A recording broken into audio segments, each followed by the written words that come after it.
अस्सलामुअलैकुम। मोहम्मद अज़ीज़ सिद्दीक़ अपने programme maths views के साथ हाज़िर खिदमत है। 10 जुलाई 2025 जुमेरात का दिन है और एक अब जो बात सामने आ रही है, क्या अलीमा खान साहबा इमरान खान साहब के बच्चों को गुमराह कर रही हैं?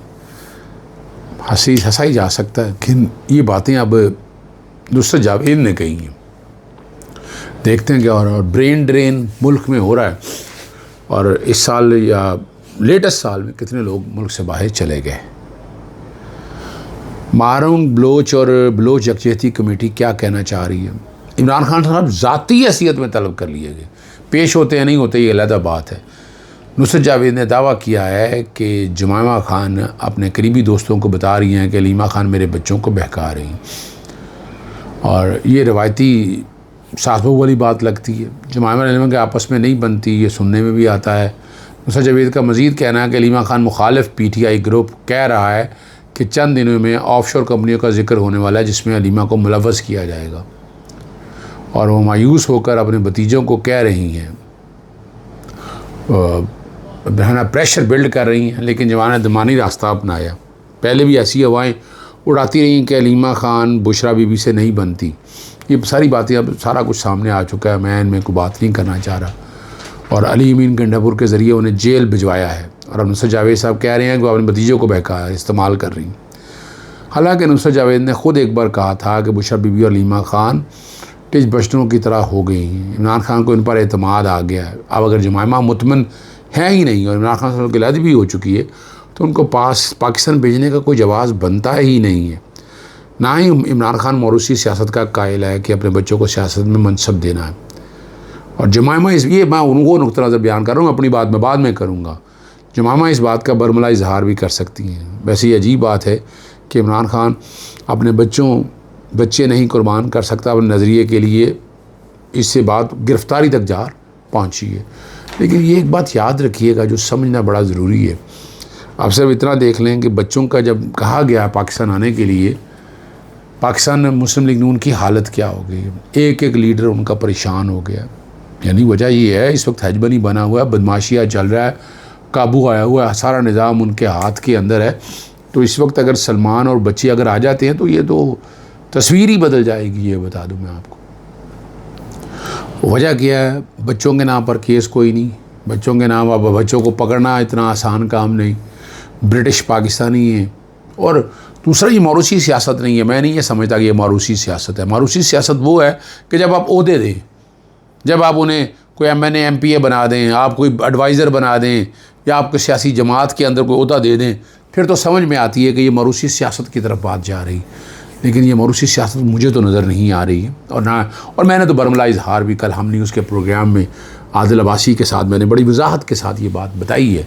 और अपना जो मौजूद थे वहाँ मुस्लिम लीग नून की तरफ से भी मैंने उनके सामने बड़ा खुल के ये बात की। और मैं आज भी समझता हूँ कि यार देखिए, कोई ना कोई लीड करने के हवाले से अभी सियासी जमात के अंदर उस तरह खुल के नहीं आ सके। आपको सियासी जमात को 2-3 तरीके से लेकर चलना है। आप गुफ्तो शरीर करें, किसी ने रोका। एस्टेब्लिशमेंट से बात करनी है, वो अपनी तरफ धड़ा करता रहे, लेकिन सियासी जमातों को अंगेज रखने के लिए आपके पास तरीक़े तहफ़्फ़ुज़ आईन पाकिस्तान थे, आपने उसको एक्टिवेट नहीं किया, आप उसको चला नहीं सके जिस तरह चलाना चाहिए था। तो उससे आपको नताइज अच्छे मिलने थे, लेकिन आप नहीं कर सके। आपको बड़ी फ्रंट लाइन पे आकर ये बातें सारी करनी थी। अल्लाह करे कि आपको समझ आ जाए चीज़ें और आप बेहतरी की तरफ चीज़ें ले जाएं। लेकिन बज़ाहिर ये नज़र आ रहा है।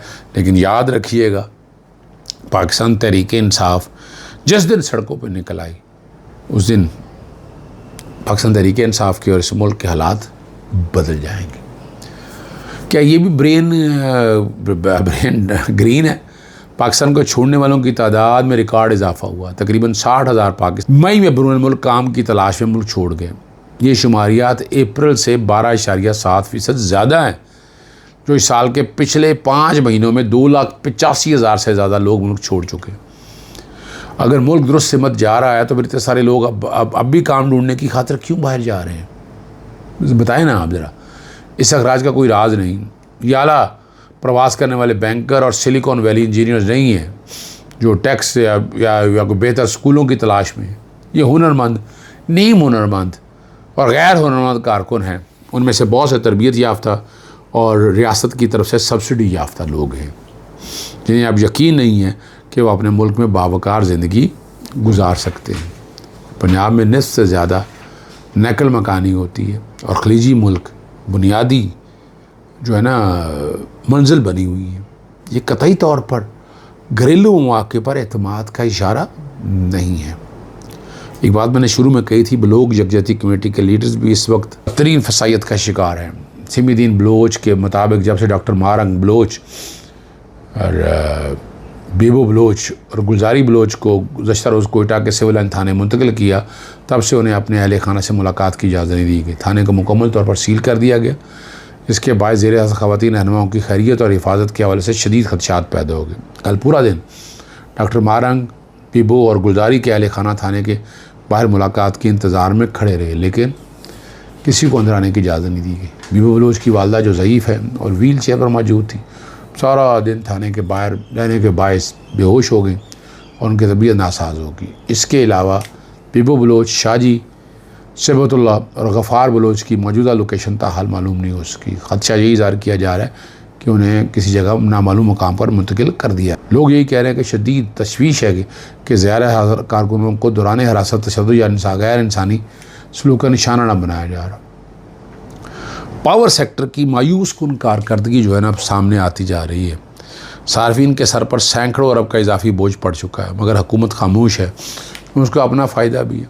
नेपरा के रुकन रफ़ीक अहमद शेख ने फ्यूल प्राइस एडजस्टमेंट के फ़ैसले में इजाफी नोट लिख दिया। देखिए, इस तरह जिस तरह नेपरा इस तरह आज़ाद और ख़ुद मुख्तार काम करेगा तो उसका फ़ायदा भी होगा, जिसके मुताबिक काबिल हल मसाइल की निशानदेही के बावजूद निज़ाम में बेहतरी नहीं ले जा रही। गुड्डू पावर प्लांट की बंदिश से 116 अरब का नुकसान हो चुका। इस तरह पार्शल लोड एडजस्टमेंट चार्जेस से सार्फिन को एक साल में 37 अरब का नुकसान हुआ। सार्फिन को इतने बड़े माली नुकसान से बचाने का इकदाम नागुज़ीर हो चुका। नीलम झेलम प्रोजेक्ट के आवाम के लिए 75 अरब रुपये, ज़रा यह समझिएगा, दिए, लेकिन कोई फ़ायदा नहीं मिला। जबकि नीलम झेलम की बंदिश से एक साल में 35 अरब का नुकसान हुआ। नीलम झेलम प्रोजेक्ट के CEO को हर माह FCA रिपोर्ट देना होती है।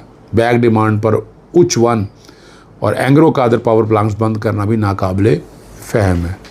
सस्ते पावर प्लांट बंद, महंगे पावर प्लांट चलाने से सार्फिन पर बोझ पड़ रहा है। एक जो बात मैंने शुरू में भी कही थी, अब भी मैं आपके सामने रख देता हूँ। लाहौर की मकामी अदालत ने इमरान खान को ज़ाती हैसियत में पेश करने का हुक्म दे दिया। लाहौर के इलाके मॉडल टाउन में वाक़ रहायशगाह के बाहर इस्लामाबाद पुलिस पर हमले के केस में जुडिशल मजिस्ट्रेट ने इमरान खान को ज़ाती हैसियत में पेश करने का हुक्म दिया। जुडिशल मजिस्ट्रेट ने हुक्मनामे में कहा है कि जेल हुकाम इमरान खान को 22 जुलाई तक ज़ाती हैसियत में पेश करें। इमरान खान को ज़ाती हैसियत में तलब और वीडियो लिंक के ज़रिए तलब किया जा चुका था, लेकिन कभी इंटरनेट नहीं होता तो कभी सीधा ही अदालती फ़ैसले को रद्द कर रख दिया जाता है। अब भी ऐसा मुमकिन नहीं नज़र आता कि इमरान खान को पेश किया जाएगा। होना तो चाहिए ना, सामने तो आना चाहिए, लेकिन यह यहाँ पर अजीब अदालती निज़ाम की, अदालती ऑर्डर की कोई वक़्त नहीं रह गई है। और क्या हमारी अदालतें इंसाफ फराहम कर रही हैं? ये एक बहुत बड़ा सवालिया निशान है। इसका जवाब तो शायद आप लोगों के पास हो, मेरे पास तो है नहीं।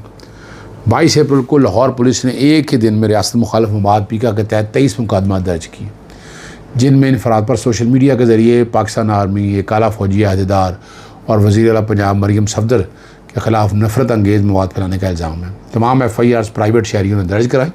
इन प्राइवेट शहरियों का वैसे पता तो करना चाहिए कि ये कौन लोग हैं, किस तरह ये सामने फ्रंट पे आते हैं, पता तो चलना चाहिए। किसी के पास इतना वक्त नहीं होता कि वो रिपोर्ट्स करवाते फिरें। किसके पास इतना वक्त है वो इन चक्करों में पड़ा रहे? ये कौन से हैं? खुदाई खिदमतगार लोग होंगे, कोई ना कोई तो होंगे ना यार। और लाहौर के बाद, बारिश के बाद मरियम सफदर के लाहौर में अबतर सूरत हाल है। गटरों और पार्शों का पानी एक हो चुका है। अंडर पास से निकासी आपके निज़ाम नाकस से भी भरे पड़े हैं, खड्डे पड़े हुए हैं। सीवरेज लाइन और गैस के पाइप डाले जा रहे हैं, जिससे हालत मज़ीद संगीन ख़राब हो चुकी है। ये वही लाहौर है जिसे तुर्की और पेरिस का ख्वाब बनाने वालों का ख्वाब उन लोगों का था। आखिरी बात जो है, social media activist vlogger Asaf Khan Hamdani के वालिद को उठा लिया गया। सोशल मीडिया पर काफ़ी अरसे से हमदर्द और ग्रोह से चंद सवालात पूछना भी जुर्म है। बेटे के बाप की सज़ा, जो सज़ा है वो बाप को क्यों दी जा रही? क्यों डराने की बजाय आप जवाब नहीं देते? जवाब ही नहीं है तो आप लोगों के पास। अगर होता तो बात समझ आ जाती है। और इरफान सिद्दीकी साहब ने एक बात कही है, तो तज़किरा कर मैं ज़रूर करता चलूँ। इमरान खान के बच्चे उनको रहनुमाई नहीं दिलवा सकते। अगर आप इतने ही पुरएतमाद हैं अपनी बात पर, तो उनको धमकियाँ क्यों दे रहे हैं? अब आपकी हालात जो है ना बड़े टाइट हो चुके हुए हैं, और जो भी हालात हैं, वक्त हो या पाकिस्तान में देखिए, वक्त है, ये जुल्म और ज़्यादती का जबर का वक्त ज़्यादा रह नहीं सकेगा, पर रह रहा है। इजाज़त चाहता हूँ। अस्सलाम वालेकुम, अल्लाह हाफ़िज़। पाकिस्तान जिंदा।